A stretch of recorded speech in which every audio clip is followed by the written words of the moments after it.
Hello students, we are live now. Welcome to SIS online classes. I am Ankit Bhatt and I am going to continue discuss with chapter number 5 coal and petroleum. So बेटा coal and petroleum पता नहीं discuss कर चुके थे start या नहीं किया था। ठीक है, देखिए कोल और पेट्रोलियम जो क्या है वो बहुत लाखों करोड़ों साल बनने का प्रोसेस है। जब हाई टेम्परेचर और हाई प्रेशर से जो हमारे डेड लिविंग ऑर्गेनिजम्स थे वो कन्वर्ट हो गए थे ये नेचुरल सोर्सेस में। ठीक है, जैसे कोल और पेट्रोलियम में। ओके, सो जब ये बहुत करोड़ों साल पहले की बात है, ऐसे बोला जाता है कि एक ऐसा अर्थक्वेक आया जिससे बहुत सारे फॉरेस्ट और एनिमल्स वो अर्थ के अंदर ही समा गए। ठीक है, वही जो ट्रीज थे वो उन्होंने किसका रूप ले लिया, कोल का, और जो ये हमारे एनिमल्स थे इन्होंने पेट्रोलियम का रूप ले लिया। ठीक है, मेल्ट हो गए। सो स्टेपिंग स्टोन्स में स्टार्ट करते हैं।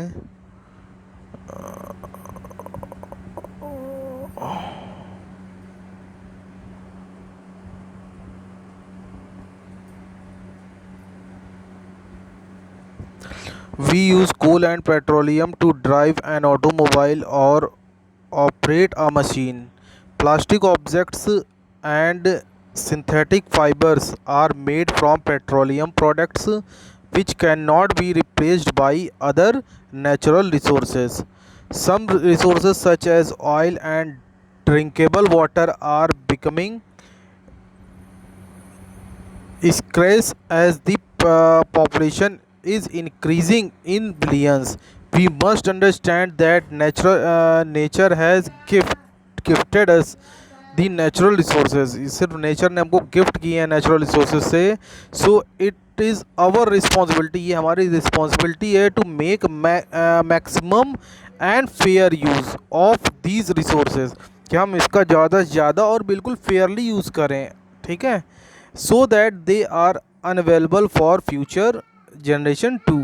ठीक है, ये फ्यूचर जनरेशन्स के लिए भी हम अवेलेबल छोड़ जाएं। ठीक है, ये नहीं कि सिर्फ हम ही यूज़ कर इतना हमने अननेसेसरी यूजेस करें कि हमारी फ्यूचर जनरेशन्स के लिए कुछ ना बचे। ठीक है, so what is natural resources? Natural resources refers to a materials that exist freely in nature. ठीक है, जो नेचर में फ्रीली एग्जिस्ट होते हैं मटेरियल्स, ऐसे मटेरियल्स को नेचुरल रिसोर्सेज बोले जाते हैं। These are used by human beings, ये ह्यूमन बींग्स के लिए यूज़ होते हैं टू मेक न्यू प्रोडक्ट्स। ठीक है, नए प्रोडक्ट्स के लिए। Some examples of natural resources are air which provides wind energy, coal which acts as an input for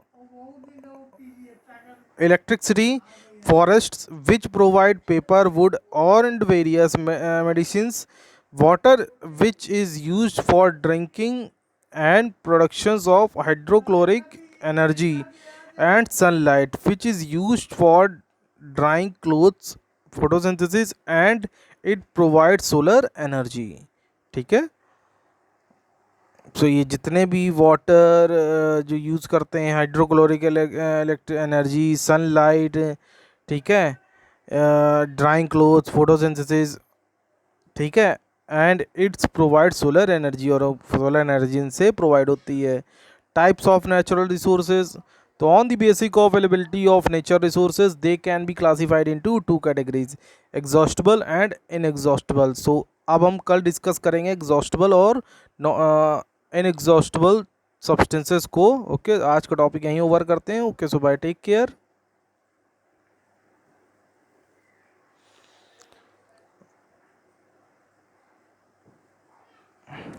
या देख लेते हैं, आज ही देख लेते हैं, सॉरी आज ही देख लेते हैं एग्जॉस्टिबल नेचुरल रिसोर्सेज। देखिए जो हम एक ही बार यूज़ करें ऐसे रिसोर्सेज का और वो फिनिश हो जाए, फिर उसको हम दोबारा यूज़ ना कर पाएँ। ठीक है, जैसे these resources are present in limited amount. ठीक है, जो ये रिसोर्सेज होते हैं वो लिमिटेड अमाउंट में ही प्रेजेंट होते हैं हमारे पास। They are also known as non renewable resources. ऐसे रिसोर्सेज को नॉन रिन्यूएबल रिसोर्सेज बोलते हैं, जिनका सिर्फ हम एक बार यूज़ करते हैं। जैसे पेट्रोलियम, पेट्रोल एक बार हमने टंकी में डलाया और बाइक चलाई, वो वेस्ट हो गया, ख़त्म हो गया, फिर उसका दोबारा यूज़ नहीं कर सकते हैं, दे धुआं बन के निकल गया। They can not simply by substituting और रिकवर्ड। ठीक है, इसका सिंपली सब्सटीट्यूट भी नहीं यूज़ हो सकता है या रिकवर्ड भी नहीं हो सकता है। Once they have been utilize और डिस्ट्रॉयड, या जिसको हम इसको एक बार यूटिलाइज कर लें या डिस्ट्रॉय कर दें। Fossils fuels, forest and minerals are examples of exhaustible natural resources. In exhaustible natural resources, these resources are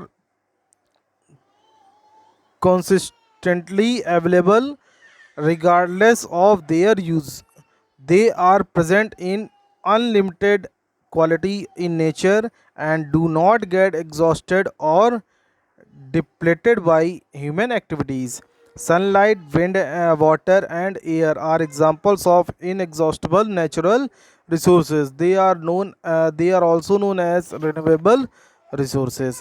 ठीक है, इनका हम बार बार यूज़ कर सकते हैं। जैसे सनलाइट, सनलाइट का क्या करते हैं, विंड एनर्जी, वाटर, एयर, ये सब कैसी एनर्जी हैं जिनका हम बार बार यूज़ कर सकते हैं, ये एंड नहीं हो सकती हैं। ठीक है, सो आई थिंक समझ में आ गया होगा आपको, और अच्छे से कल एक बार डिस्कस कर लेंगे। आज का टॉपिक ओवर करते हैं। सो बाय, टेक केयर।